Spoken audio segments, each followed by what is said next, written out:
Hello po. Overnight po kami ngayong gabi. Dito po kami matutulog.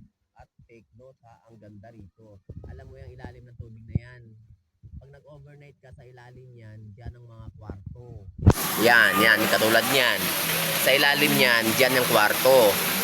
Pati doon. Kasi kumbaga naman yung swimming pool nasa second floor. O, di ba ang ganda? Kaya pag nasira yung sahig ng swimming pool, yung mga natutulog sa ilalim, parang Titanic ang labas. Kasi ayan ang barko. Ayan po yung barko. Yan, ito po yung barko. Yan. Yan, ayan po yung barko. Tapos ito po yung, ayan po yung ilalim niyan. Ayan po yung mga kwarto. Bali, ito po tinatapakan namin. Kwarto po yan. Yan, dyan, kwarto yan. Yan, yung sa gitna. Ayan, kwarto lahat yan. Yan, o, diba? Maganda rito.